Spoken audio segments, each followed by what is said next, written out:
So we're going to talk mainly about ag tonight for crops. And Conklin primarily works with corn, soybeans, wheat, and alfalfa inputs. But I can't come out in this area without talking a little bit about Fast Track. Fast Track's really one of my the products I really love working with. And give you a little background, Fast Track was actually developed, a lot of people don't realize this, at the University of Nebraska. There's two professors down there, Dr. Terry Kloffenstein, who was my feeds and feeding instructor when I started college, and a guy by the name of Kim Shahani, internationally known in working with food science and technology at the UNL campus. And they worked with a guy on staff at the Conklin Company by the name of Dr. Eugene Stearns. And they put together Fast Track back in what was the year, Rich? 86? The product really was different than any other probiotics that have been on the market before. It combined two different strains of bacteria, much higher rates, yeast cultures and enzymes. The whole idea was you get them into an animal system, stimulate their appetite, get the proper digestive bacteria going in their system, and what you're going to have is a lot healthier animals that will be able to handle the stresses. These are what I call stress-sensitive products. They are products that will be more dramatic in their response typically when you have stress. If you got a steer out here in the feedlot on a day like yesterday, 50 degrees, standing at the bunk munching, he's not under a lot of stress. But if you get temperatures dropping 30 degrees tonight and you get a snowstorm blowing in, or you get a change in feed or lots of other things, that's where it'll really do the thing. So where it really does its work is in the lower GI tract. It's in the gut where we set up the proper digestive bacteria. And so baby calves, if you can get to a calf when they're born and give them Margella or a bolus, what you do is you jumpstart the digestive tract and you basically use something called exclusion. You'll basically get a competitive exclusion. In other words, they're going to pick up whatever bacteria is in the environment. And if it's E. coli, Salmonella, Clostridia, you're going to have scours in a few days. If in fact you can get this bacteria into them, the good bugs, you're much more likely to prevent the growth and the overgrowth of those bad bugs. So we started out with the feed pack form, and you can top dress this on feed, mix it into total mixed ration. We have it in liquid dispersible, which is 10 times the concentration of the feed pack, and we have it in gels and boluses. Basically different. I always tell people if the animal's eating, get it in the feed. If they're not eating but they are drinking, get it in the water. If they're not eating or drinking, that's when we turn to the boluses or the gel products. And so we have the two different strains of bacteria, yeast cultures, and enzymes, protein, starch digesting enzymes, and in some of our products, all of our products have what they call FOS. FOX is code. It's a selective food source. It's a prebiotic. There's certain bacteria we know we can't, they're positive bacteria, but we can't put them in our product because you'd have to refrigerate it. And so, for instance, bifidobacteria, the prebiotic in here is chicory root, is what it'll say on the label, but it's a selective food source for those bacteria. And then in certain products, we have vitamins and minerals as well.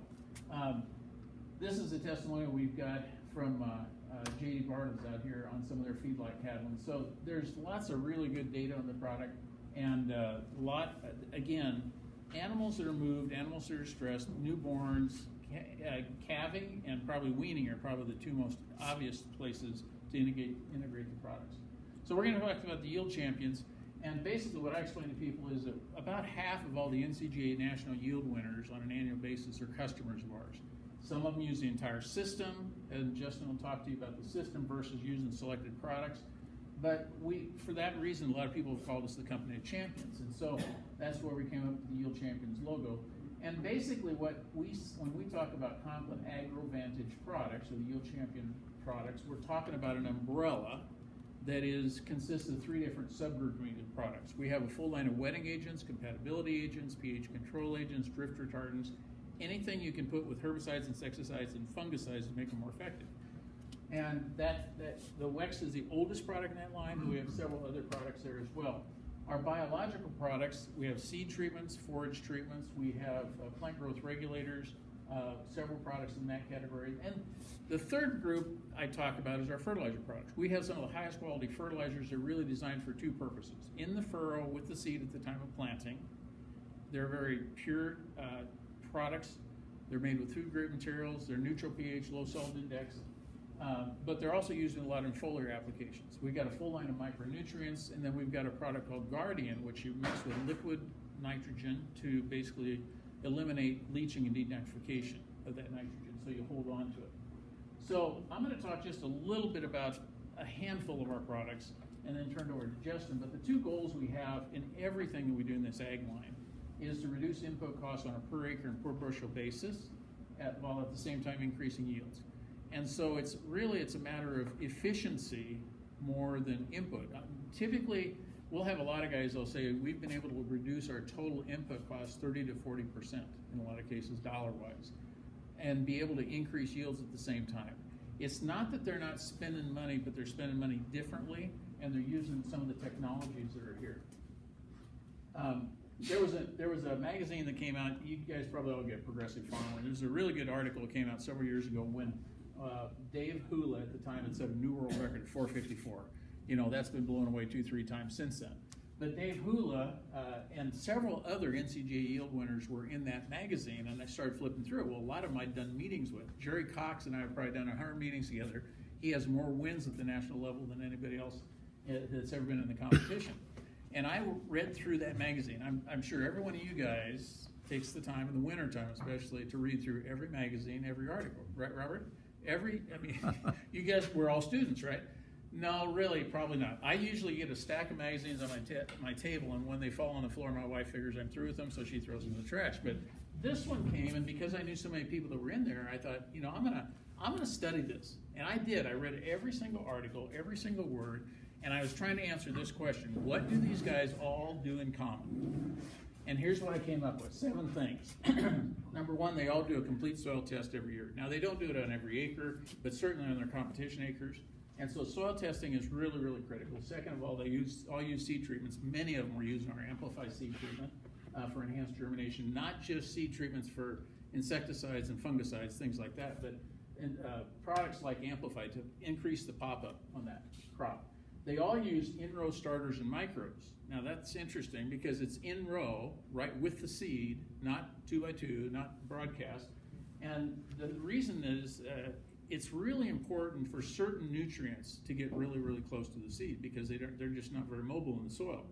There's certain rules that you follow, like for instance, boron should never go in furrow. But boron's a really, really critical nutrient, but it has to go on some other way. But a lot of your micronutrients can go right in furrow. Zinc is really critical in furrow early on. It's probably the #1 micro to use with corn because zinc is so immobile at cold temperatures. But the other thing is that once you get a setup where you can pop something in furrow, you can go with things like sugars, biologicals, seed treatments, lots of other things can go in there. They all do routine soil testing, or tissue testing rather, and that's really critical because you put what you think that crop's going to need based on your soil test in furrow, but then what do you have in the plant? The plant will tell you if there's still deficiencies, so that when you're coming over that crop with some herbicide or fungicide or maybe a foliar application, you can spike it with the potential micronutrients that crop really needs. And that's the only way you're going to be able to know that is if you do the tissue testing. And because what they're looking for is they're going out there and they're looking at a crop that looks really, really good. And they're looking for hidden hunger. You know, there's sometimes the crop looks really great, but if it's really, really short on manganese or zinc or boron, that's going to be really important. Foliar feeding, they all foliar feed 1 to 3 times. I know some guys that foliar feed and don't confuse this with fertigation. Fertigation is a great tool, but this is direct foliar feeding. Number 6, they all use late nitrogen applications. And the reason for that's pretty simple. Older genetics took about 25% of your nitrogen after tassel. Modern genetics take 40% and more after tassel. So if you put all your nitrogen on early, and if you had weather conditions, you know, you can lose a lot of your nitrogen, and everybody knows what a crop looks like when it runs out of nitrogen. And you don't feel like you should. And number 7, this is probably the most significant. They're always learning. All these guys that I knew from the magazine, that particular article, would come to the Pro Ag 1 program that Conklin has and other programs I see him at all the time. In fact, Jerry Cox, I was in a meeting with him one day in Missouri, and we were tearing down after the meeting, putting the display away, and one of the guys that was there happened to be a Beck seed dealer, and he asked Jerry, he says, how many times have you been to Pro Ag 1? And Jerry said, let me think. He says, at least 3 dozen times. Now, at the time, he'd been with us 12 years. He'd been working with us 12 years. That's 3 times a year. Now, some guys go to a Pro Ag 1 program, and they tell me as they leave, they say, I learned more here in 2 days than I ever have, in a year of college. And I always remind them, well, when you're in college, you probably had a lot of other things on your mind too. But the fact of the matter is, they go once and they think, I've got it, I've been there, But Jerry Cox goes back year after year, and he says, every time I change a little bit of something. So each of these, I think, is a really important part of what we call the AgriVantage system. So we start out with the soil analysis. Conklin works with Midwest Labs. We get you an analysis that shows you what's in the soil, but more importantly, the next page is we give you a specific prescription. We know what the raw materials are. We know what the availability is on our products, our microbes, and so forth. And this recommendation is specifically based on our raw materials.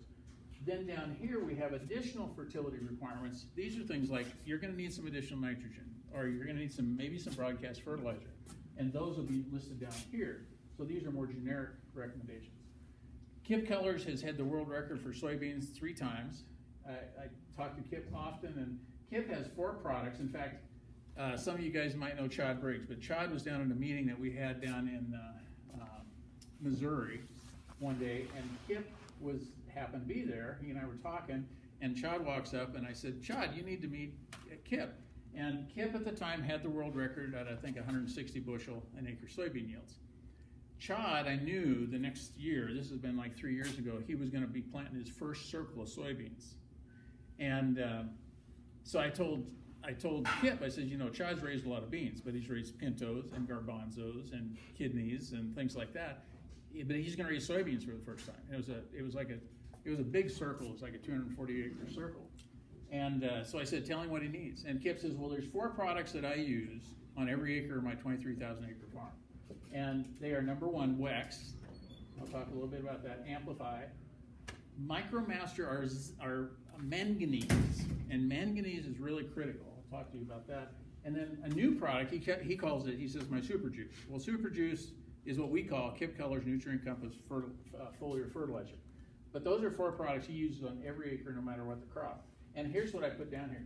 Those 4 products, you can spend less than $25 an acre retail and see an extra 10 to 20 bushels. So I think it's the best example, kind of in a small picture, of what we can show guys how to do.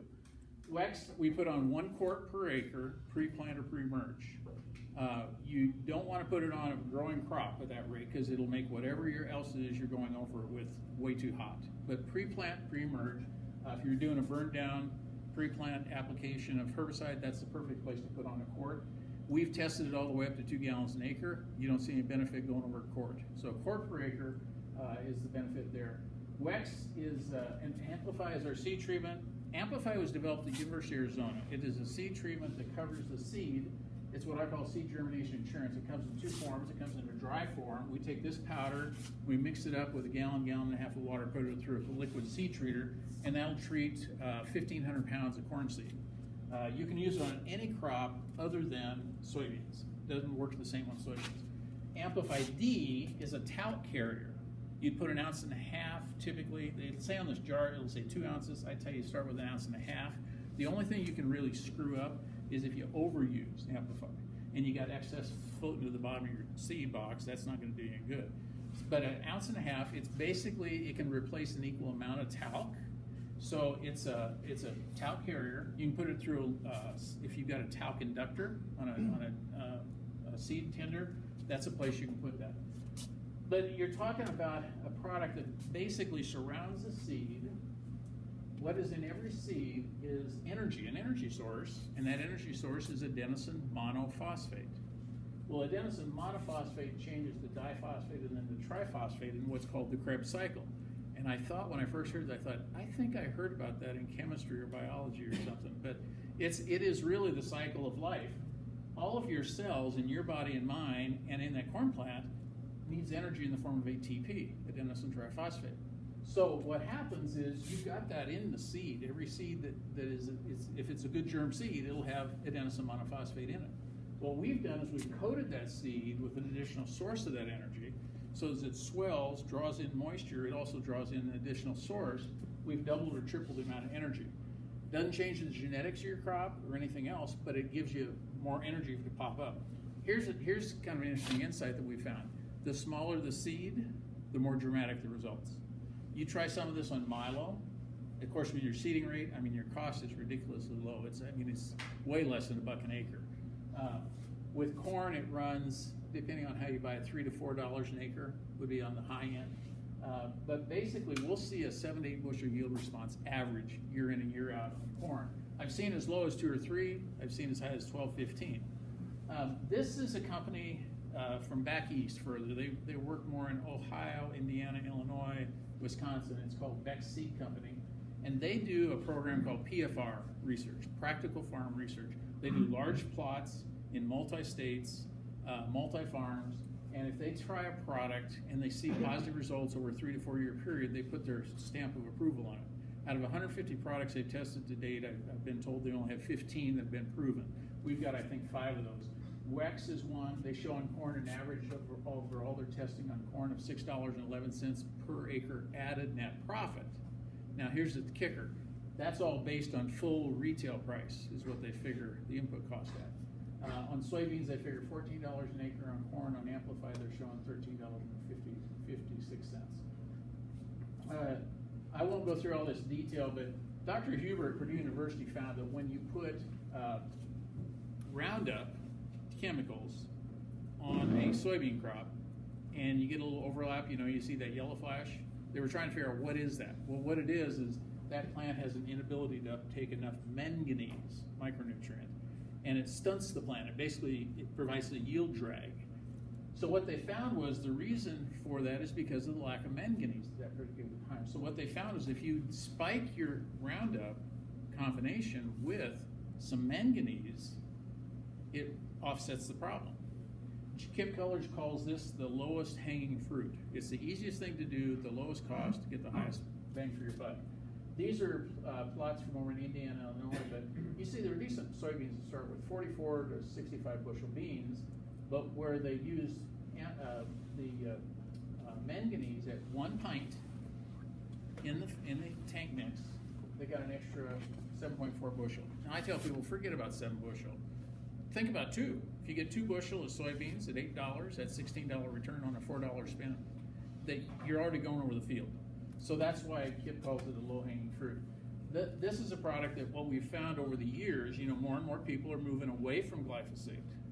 Well, but if you've been using glyphosate for years, what you'll see if you lay out your soil tests year after year, Justin may talk about this, you'll see most of our soils are deficient in manganese. So we really, in most cases, will put some in furrow, especially on beans, and then we'll also put it in any kind of glyphosate mix, whether it's corn, beans, anything else. The fourth product is Kip Cullers Nutrient Compass. It's a product he developed in South America. He brought it to the United States. We have the exclusives to it. You put in 1 quart, and it was really designed to piggyback with glyphosates because that's what they were using down there. And 1 quart of that product will give you a larger leaf surface. It just helps you get larger expression of the foliage of that plant. Here's a test, probably the best single test we've ever had in Nebraska, at least, on this product. It was done by an independent agronomy group in central Nebraska. It was done in 2014. They did it on 32 hybrids, 3 replications each. They got an average of a 2 to 27 bushel per acre increase on 1 quart of Kip Cullers Nutrient Compass applied to V5 with their glyphosate. And the average over all those 32 hybrids was 12 bushel average increase in yield. Syntos is a newer product, came out just in 2018. For years, our NCGA guys have all said, well, we use sugar in furrow because it stimulates microbial activity, and especially in soybeans, you get better inoculation and everything else. So we finally came out with an ag sugar. It comes in totes, mini totes, and 5-gallon containers. You put a pint in furrow to 2 pints, and basically the cost is really reasonable. If you buy it in any kind of quantity, you're going to get down to a pint at, somewhere between $1, $1.25. But here's the testing that was done by Beck's. They tested several different ag sugars. The highest payback return on investment was on 1 pint of our Syntos added to the starter fertilizer and furrow. They got a $9.87 return per acre on a product that costs less than $2. So it's and that's they figured it at retail. They weren't figuring wholesale. The Intensify is a brand new product. This product is comes in a container like this. It's a granular, but it's a plant growth regulator. And Kip developed this, and it's a product that he explains it to me this way. He says it's 3 times as concentrated as any other plant growth regulator available in the marketplace to a farmer in America today at half the cost, and that's at retail. And so if you're a farmer, we normally work with farmers buying direct in large quantities, but this is a product you can add in a foliar application, or you can put it in furrow, either way. And how you use it is just mix it in, and it mixes with anything, fertilizer, ag, any type of spray application you're putting down. I'm going to show you this little short, it's a less than 2-minute video, but Kip explains exactly what the product does here.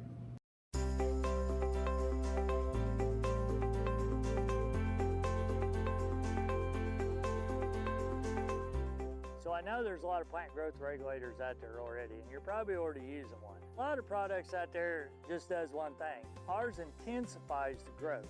The 2 plant growth regulators we have is GA3 and IBA. IBA is for the root development, GA3 is for the above ground. So what that does is it gets that plant up out of the ground at a lot faster pace, developing more roots. That's the key to the whole deal, is getting those roots down there, as many roots as possible, because that's the factory to the plant. That's what you got to feed that plant with. So the more nutrients you can extract out of the ground, the more that plant's got the ability to yield. You know, with Intensify, you should be able to see the results immediately. You'll know it's working. I try to make everything farmer friendly. The beauty part about this is you just dump it in your fertilizer tank with very little agitation, you're ready to go. This stuff is easy, simple, ready to use. The benefit of this is my 25 plus years researching on my farm. We research every year. So you're getting that advantage. You don't have to go out there and do this yourself. This is a piggyback to all other Conklin products. So if you're using Amplified D or Amplified L, this goes right on top of it. This is an add-on product. Conklin being in business for 50 years and farmer owned, I mean, they have a long history in agriculture. If you want to see more out of your crops, get them up to a fast start, growing, make more yield, become a champion, I recommend getting hold of your local Conklin distributor and getting some and trying it on your farm and see if it works for you. Okay. Justin Dahlgren, we're going to have him come up, and I'm going to have Rich McPhillips introduce him. Rich works with Cal, Justin's dad, and their operation out there, and has for several years. So, Rich, come on up and introduce Justin, and I'll leave the clicker here for you, Justin. Thanks, Denny. Again, my name is Rich McPhillips. I'm from Columbus, Nebraska. I grew up where any of you run a Zematic pivot. I grew up at Lindsay. I got 3 brothers that farm up in that area. Actually, the original homestead of my great-grandfather from back in the late 1860s. So I have been, agriculture's always been a part of my life. I love it. And I'm not going to get into a whole lot of stuff tonight because I know I don't want to keep you guys from the steak that's coming out here in a few minutes, so we'll make sure of that. But I started working with Justin's dad, Cal, I think it's 6 years ago maybe? 2014. And when I first met Cal was at the National Corn Growers down in San Antonio, Texas. And Cal, I started working with him actually probably a dozen years ago. It took me a lot of years to get to your dad where he'd actually listen to me, and I finally twisted his arm to go to a program in Hastings that Todd Hoffman did, along with, we had Kip Cullers in and we had Jerry Cox. And your dad took one thing home from that meeting, and it was the manganese issue. And I won't take a lot of Justin's story, but he went home, and because of DEQ and their feed yard there, he went through and went back as much as 10 years on some of them, and he found out his manganese levels, because of glyphosate, had gone down 30 to 60% available manganese in the soil. They're a big purchaser of manganese now. They've seen some really neat things there along with all of our trace elements. But Cal, even though he was tough to get into, he's very fair on testing stuff. And as the few years that he tested, after about the 3rd or 4th year, I met him in Kearney for lunch one day, and he says, by the way, we're using your entire program from now on. And he told me, he says, basically our input cost over $30 an acre, and we increased our yields on average around 25 bushel, but I'm gonna give you about 15 of those bushels there on that. So he says that's a $75, $80 swing with $3.5, $4 corn. But with that, like I said, I'm not gonna get real detailed on stuff here tonight because I got the guy that's doing it every day, Justin Dahlgren. And as he shares stuff with you, you're gonna say, I agree with that. You might say, I disagree with what Justin's doing. What we wanna do is share information tonight and let you guys understand there's ways that we can help the farmer out there. And when I first started talking to your dad, you guys were farming about 5,000 acres, now you're up around 8,000 plus. They run an 8,000 head feed yard, they make sure things work for them. And Justin, I'm gonna let you share your story, and then it's his story, guys, it's his story. Listen to what he's gonna be talking about. Again, we're not expecting you to maybe grab everything that he's doing, but I think the faster, and I know you'll talk about this, the faster you get on the system, the better it's gonna be for your operation. Because you guys didn't jump whole hog the first year or 2 or 3, but once you guys did, you guys have really just done a fantastic job. Yes. Here, let's welcome Justin Dahlgren here, guys. Well, thanks. I'm glad to be here. A few housekeeping rules. I am open book. If you have a question, feel free to stop and ask me at any moment. I'm not a professional speaker. Okay, and these slides are here for me, not for you, so they're not very great, and I apologize. Like I said, we've been in the Conklin company since 2014. My dad was actually the one that started. I was still in college. I didn't have much of a part in us starting. I probably do 95 to 100% of it now. When I asked Dad, I said I was going to be giving a little speech today. I said, what do you think I should include in the speech? And my dad's a man of very few words. He said, it works. That's it. That's my speech. It's done. And I have to believe it's true. Like I said, we have an 8,000 head farm, 8,000 head feed, or an 8,000 acre farm, 8,000 head feed lot, and we run about 3,000 yearlings on grass every year. To set the stage here, I want to talk about something. Business is really simple in my opinion, and there's only 3 ways you can improve a business.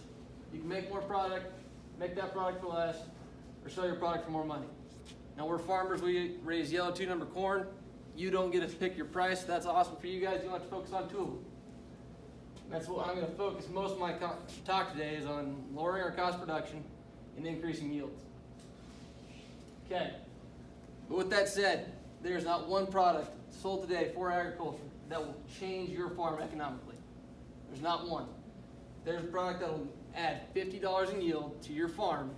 It's going to cost $49.85 in about 2 years. Okay? Or price of corn is going to go up or go down to equate about $50 an acre. That being said, a system can change your farm dramatically forever. I'll get into some of our results down the road here, and it's really true. Conklin has a system approach that will increase yields and decrease costs over time. And it's not only is it a system that will work for you this year, there's people that have done it for 10, 15, 20 years, and it gets better. It builds. You'll continue to lower your costs and continue to increase yields. I will say though that some products are really good. I'm not going to talk a lot about them today. There's guys in this room that can talk way better than I can. I will swear by Amplify. It goes on every acre except soybeans. All the time. This is a picture of a cover crop for us side by side. One with Amplify, one without. That's probably a half rate of Amplify D, because I'm not very good at math some days. And it's just a home run. If you're going across the field with any type of seed, Amplify for $1 to $2 an acre is something you can't live without. I will say though, while no product can economically change your farm, Conklin has some products that might, from a holistic sense, actually change your life. Guys, if you are in an environment where you have to split apply nitrogen because you can't hold on to it, products like Guardian might allow you to skip that split application. Trust me, it's probably better to split apply your nitrogen, get the Y drop out of the culture machine, or fertigate. That's our preferred method of choice. But adding Guardian to the system might actually make it to where you can go to the lake one more weekend. For some of us, that's probably worth it. This is some of our products that we use. I should just say we use them all the time. We use a ton of micronutrients, and Conklin needs to get tanker loads cheaper, because I could use tanker load of every micronutrient every year.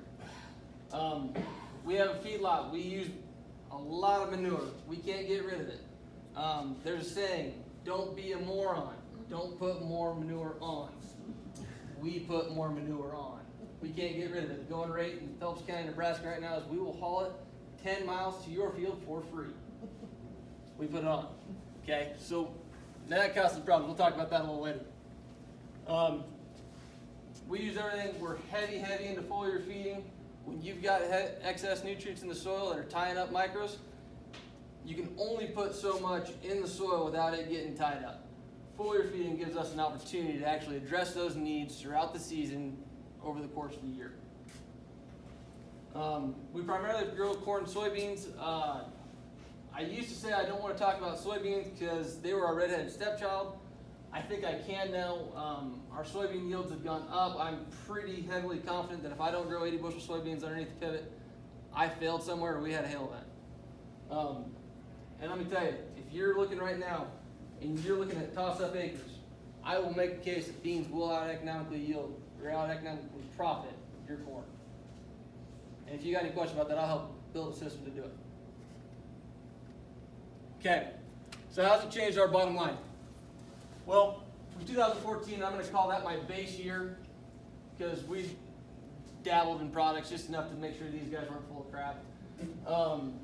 We started in 2014. Our highest yield ever in 2014 was 245 bushel an acre. In 2019, we did 266 bushel an acre. This year, we did 263 across every single irrigated acre. That's the whole farm. Average, that'd be over 5,000 acres. So we've increased our yield significantly. We've lowered our nitrogen usage rate to about 0.72 pounds of nitrogen per bushel. That's pretty constant for us. I don't want to hit too much on that. That's kind of a hidden sales tactic. In my opinion, nitrogen's cheap, but we definitely don't want to be putting 1.2 pounds of nitrogen per bushel. We're going to burn carbon. That's going to hurt us. That's going to hurt our kids more than it's going to hurt us, but it's going to hurt us. We've lowered our cost of production. I can't give you the best stats on cost of production because we weren't very good at keeping track of that before I got home from college. But I can tell you what we've done since I've gone there. We've dropped our cost of production down. This last year we were about $583 an acre of variable cost. That's everything but land. So at 263 bushel corn and $4 cash price, we're hitting home runs. There are not very many people doing that. And this is a chart of our 3-year average corn. We got to take out the hail and the crappy storm years that insurance paid us. And you can say, once we started Conklin, it's been nothing but up. I've been starting to track our under pivot yield. I think that's something that everyone should do. Separate it out, fix for the dryland areas and the other stuff. This year we're going to be over 275 bushel an acre for every acre under pivot. That's pretty impressive in my opinion. So what's Conklin done to change our farms? We've increased our yields, we've lowered our cost per bushel.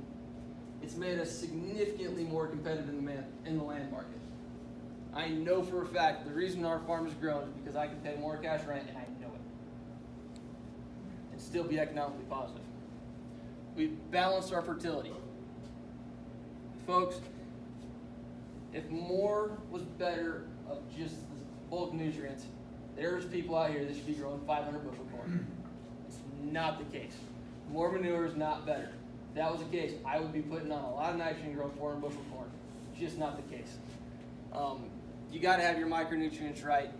The more P, the more K, the more tied up your manganese, zinc, and every other micronutrient is. The other thing we've done is we've reduced risk. Conklin showed us that we don't have to put everything up front. If I catch a hailstorm on June 5th, I can abort mission and really change things by spreading out our nitrogen costs, not throwing near as much money at that plant up front. It's allowed us to actually save about $20-30 on insurance costs because I know that I can change plans in a heartbeat and not be out my entire production costs. So Conklin's not only helped us economically just corn and soybeans. It's actually opened up some new opportunities. As we get better agronomic and better balance our soil, we've actually been able to look at some different crops. I'm actually looking seriously at irrigated wheat, especially for a chopping system, and put that into the feedlot and the feeding system. But I can actually make a case for irrigated wheat or cover crop seed. Hay crops, we are producing, we haven't started it, but we are going to start doing hay. We're looking at exporting nutrients off our farm. Hay is an opportunity to do that. Peas, as I said, we have we background quite a few cattle on grass. I know there's some people in this room that background quite a few more, but we background 3,000 head, and we found that supplementing those cattle, protein supplement is a home run where we get cheap distillers. Peas actually economically look really similar to dry distillers grain. If we can economically produce it, we're going to, and that's another product for our operation to grow. And then cover crops. Grazing cover crops is going to be a rotation of ours here shortly. Under pivot, $300 an acre cash rent ground, no question asked. It will be a part of our rotation. You just got to have 5-wire fence around the field because your neighbor's not going to be very happy if your yearlings bust through the electric fence and get into his corn crop. We've extended our maturity selection opportunities. This year we did 98-day corn for silage. We wanted to be the first one to get the custom crews in it. Did 98-day corn, did 29.4 ton an acre, and we harvested it on August 21st. That's an opportunity. Every custom crew in the world is busy the day after Labor Day. Labor Day. I was cut. That's an opportunity that's huge. 16-inch corn, that's something we're looking at. I don't know if any of you guys really study the regenerative agriculture movement, different things. 16-inch row corn is something that can be is basically skipping every other row, planting cover crop in between it, looking to build your soil health, plant some legume cover crops to try and help increase nitrogen, add a grazing opportunity after the season. I think it could actually really reduce our cost production, reduce our risk, and up the option and up our total profitability. The problem with it is if you don't have a high level of management, your corn will not succeed. So, but I think we can do it because we've got high fertility ground and I have a willingness to manage it pretty heavily.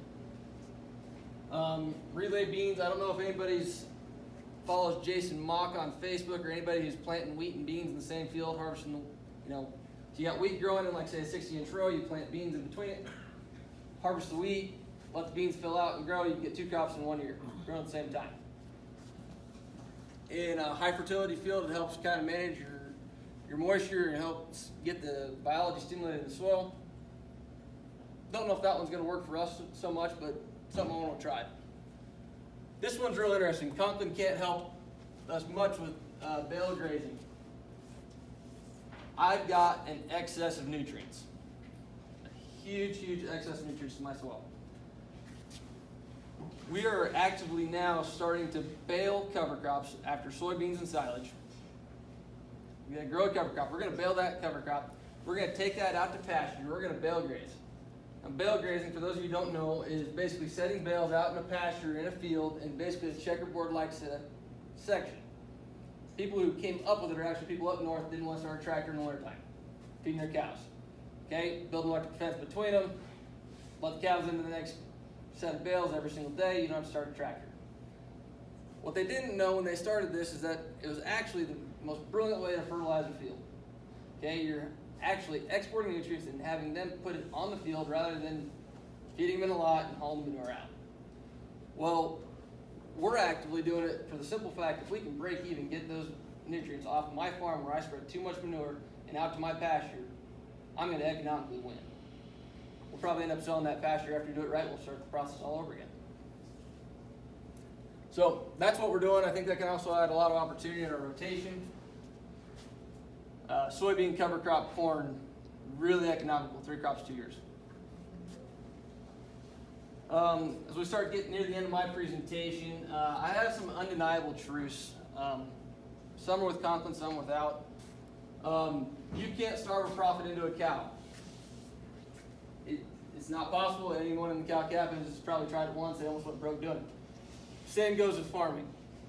You can't cut every nutrient. If you are, you better start selling regenerative and naming your price. Okay, sell direct to consumer. If you're not going to do it, you can't start with profit. Be willing to spend a little bit of money. It can decrease your cost over time. But that being said, the easiest cost to cut in any cost production is always the largest one. And the largest one's always land. Look at how can you change our rotation. How can we get more solar energy captured from every acre every year? Soil testing is like a compass. Tissue testing is a GPS. And then balance beats quantity every time. Start off with that. Soil testing is something Conklin talks significantly about, and I love soil testing. It gets you pointed in the right direction, but it is not the be-all end-all. Tissue testing is. Just because you have enough nutrients in a soil does not mean it's getting into the plant. Folks, I put on a ton of manganese and a ton of zinc, and I still don't get enough into the plant. Every single tissue test I have says I get enough zinc into my soil. Or I have enough in my soil, and every single tissue test I have after V7 says I don't have enough to get into the plant. And I know that's economical. Tissue testing also can be hugely effective in learning where to grow. I have not found a tissue test level of boron that is too high to limit yield. Where do I have an economic level?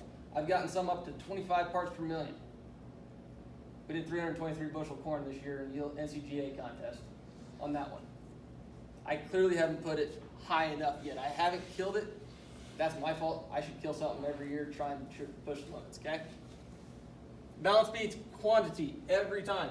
This is a picture of corn I had in 2019. We were trying to push some yields here. We're putting, really getting to dabble into strip tilling. That was the first year we actually,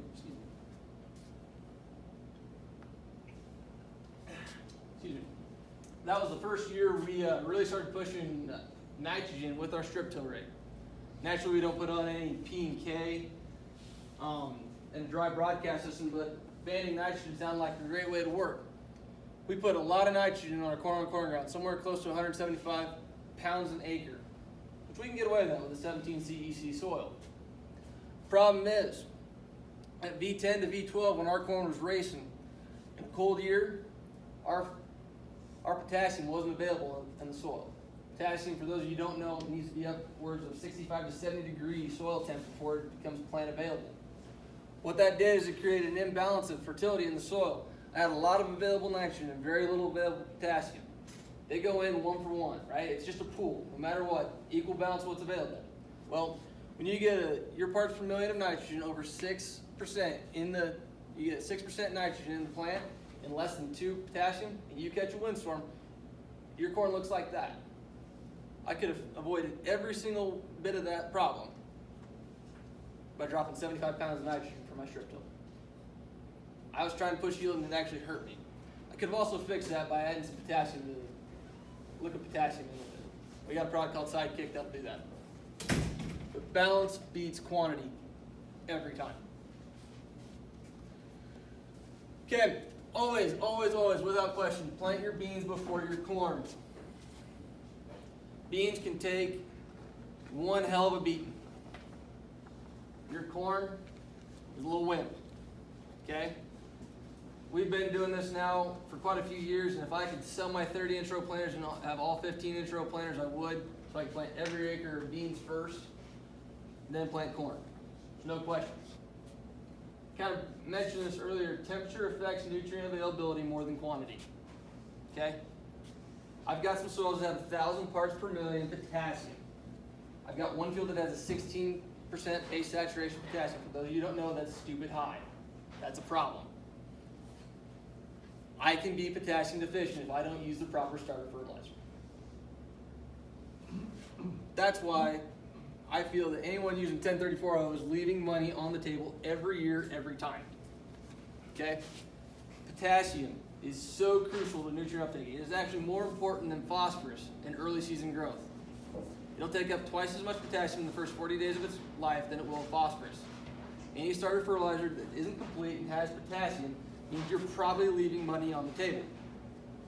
That's not to mention the fact that 1034O is really high salt content and probably costing you a lot of money by burning the crap out of your seeds and reducing stand. I'll actually make a challenge to any person out here who is using 1034O to cut that back, eliminate 1034O, put in our starter fertilizer, and reduce your seed costs to meet break-even costs. We're talking apples to apples, and I'll bet our starter fertilizer will win every time. I've done it. I've proven it. I won't do it again. 1034O sucks. Okay? Another undeniable truth. The people who can fail on the smallest scale the most often will make the most improvement. I want you to think about that. If you are going to grow and get better, you must try new things. If you can try something on 5, 10 acres, replicated trial, and do lots of them every single year, you will find out what works faster than anybody else. Okay? If you have to do an 80-acre test trial, which we used to, you get to try 3 things a year. Only 3 products, either you're going to be very right, or you're not going to learn anything. I think the people who will actually be one of the best farmers in this country, at least agronomically speaking, are the ones who figure out how to do 1 acre replicated trials 5 times, set it up so where you can do multiple ones a year. Next one, we'll never get the correct answer unless we ask the right question. For us, it's very simple. We used to ask ourselves, what can we do, which one's right? Okay? What can we do as a farmer? Then once we got our pool of options, what's the best answer? That is totally wrong. We need to ask ourselves, what should we do? How do we make it happen? Once we started switching that, we started making economic gains that we can't measure anywhere else. Okay? If you get one thing tonight, I hope it's that one. I really do. Okay, you don't have to do it all, but you must leverage other people's intelligence and abilities. The big one for that, you don't have to be an agronomist and be a special agronomist to farm. If you're a great farmer, if you're great at managing employees, marketing grain, maintaining equipment, you can be a great farmer. But please, hire someone who is great at agronomy.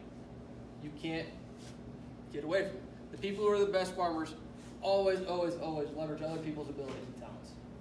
That being said, you can't be incompetent when it comes to agronomy. You have to have a fundamental basis and knowledge of it.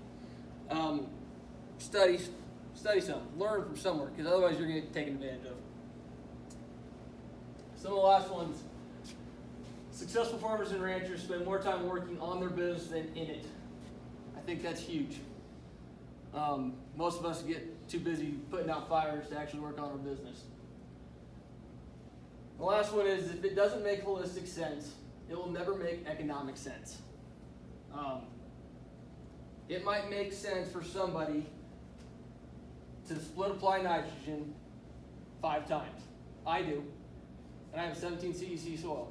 But I've built the system with the feedlot and the employee base that I can do it. If you're a one-man band trying to cover 2,000 acres of farm ground, split applying a bunch of nitrogen is going to be a hell of a headache. Okay? Especially if you do it 5 times. That's unsustainable if it affects your home life. Don't make any changes that will have repercussions in your personal lives. Constant learning and improvement. This is one you can take a picture of if you want. I think everyone should be constantly learning. That was one of the things Dennis talked about. Books that are hugely important. Hands-on Agronomy, Neil Kinsey. He's going to talk about dry fertilizer. And I have an extreme disdain for it. I think it acidifies our soil and is not very recoverable. But his nutrient relationships and interactions in the soil, more important than anything. He's right there. Okay? If you can take what he teaches you, relate it to your farm, and figure out with our program how to impact it, you'll see huge results. Okay? One thing with that though, nutrient relationships. Everyone get a Mulder's chart. Make that be your best friend. That shows the interrelationships of crops or nutrients in the soil. Okay? Just because you have a zinc deficiency doesn't mean you're short on zinc. It's probably because you're high on phosphorus. Okay, that's what the Mulder's chart does. Other books though, Dirt to Soil, Gabe Brown. I highly recommend that. The 80-20 principle and Rich Dad Poor Dad. They're not all ag books. I have over 100 books on my Audible account. I spend a lot of time in a feed truck or in a tractor, and I never listen to a radio.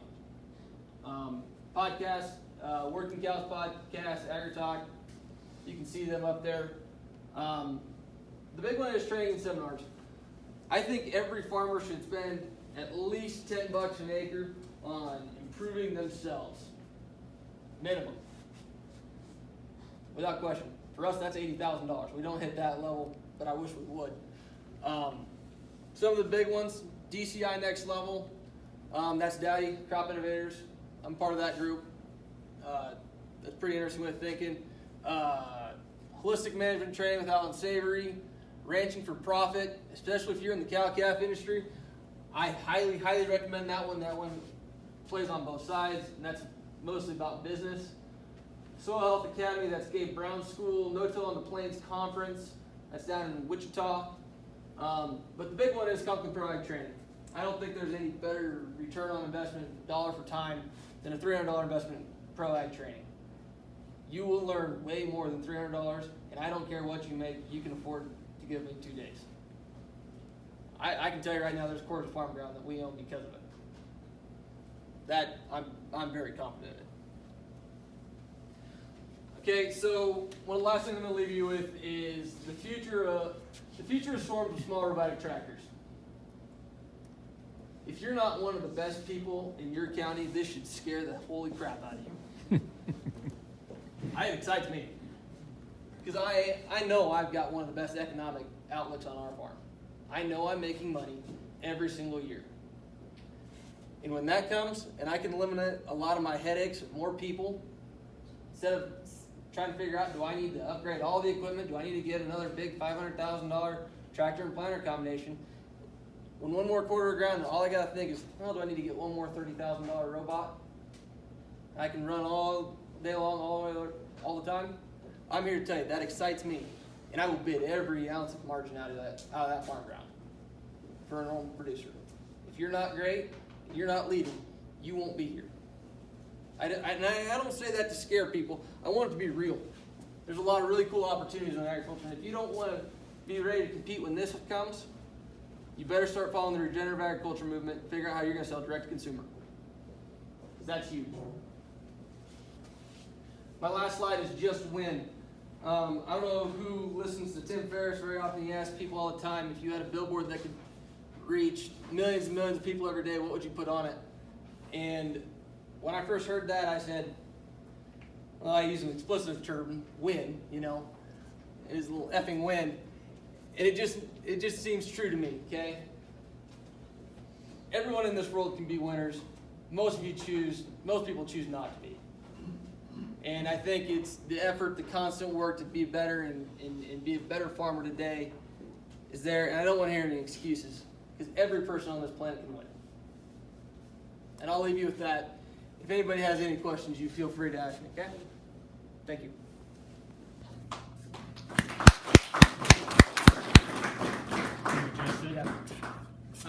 I'm going to wrap up just real quick here with a couple of slides, and then we're going to go ahead and eat. And hey, feel free. We'll have some chance to ask some questions.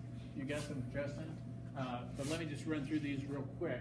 First of all, people ask me all the time, they say, well, what's different about AgriVantage? I say, well, there's a lot of companies that have really great products, and we have some unique products, some proprietary products. Intensify, a number of our products are proprietary that nobody else really has them. But a lot of companies got great products. We don't have the corner on every single product. But I think the thing that I tell people is the premier ag training. Justin talked about Pro Ag 1, Pro Ag 2. We have programs field days that I really feel like are kind of the cutting edge of some of the best education out there at very, very nominal cost. And then number 3, what's happened because of these things and because of all the NCGA guys, we've got this network of people to give you answers. And I was actually here at one of Preston's sale days, and I was in the sale barn. Actually, no, it was for a meeting. It was actually, we were going to have a meeting out here in the sale barn. And just as we were about to get started, I got Bob Waldemeth called me. And he says, hey, Paul Schaffer called, and he has a guy that is from Alabama that called. Some of you guys know Paul, he's got Schaffer Manufacturing over here. He had a guy from Alabama call, wanted to know what from Conklin he should be using on his rice. And I thought, wow, you're asking the wrong guy. I don't know much about rice. But I thought, I think I know somebody who might. And so I texted two guys, and I had the phone numbers right there on my phone. I texted them, I said, hey, what should we be using on rice? Within 15 minutes, I got a text back, told me exactly what we should be using. And it happened to come from Kip, and Kip happened to be in South America at the time. But the bottom line is we got this network of people. Jerry Cox, the other day, Jerry was on the phone with one of our guys that had a bunch of questions about how he's been able to get up to 350 bushel corn. And so we've got this network of guys, especially with corn, soybeans, wheat, alfalfa, popcorn, and grain sorghum. Those are kind of the sweet spot. We've got formulas for any kind of crop you want to talk about. ProAg 1 was developed by Dennis Nun. But we've got a team of guys that do that training, and here's the upcoming programs. We have a DVD entitled Breaking the 3 Bushel Corn Yield Barrier. If you're like me, I can't even find a DVD player in my house that works anymore. Everything we do is streaming. But if you want a link to this video, it's Jerry Cox showing how he's changed his operation to be able to increase his farm average yields over 100 bushel. And it's a great program. Jerry's just fun to listen to. He's been out here before. But if you just give me a card or make sure I got your email address, I'll email you the link for that. But here's the upcoming ag programs if you want to jot down some of these dates. Kansas City will be January 21, 22. Wichita, be next closest here, you guys, 10th and 11th of February. And then in Lincoln, we'll be down there the 15th and 16th of February. So those are the upcoming ProAg 1s. And if you've got a wholesale account set up with Conklin, attending this program gets you an additional 3% discount on the companion ag products and a nickel a gallon on the fertilizer. It's an educational discount that we offer. We've got a YouTube channel called 300bushelcorn.info. We've got a collection of about 80, 90 videos of different guys from around the country, including Kip Cullers and Corey Oberlander, who's been here before with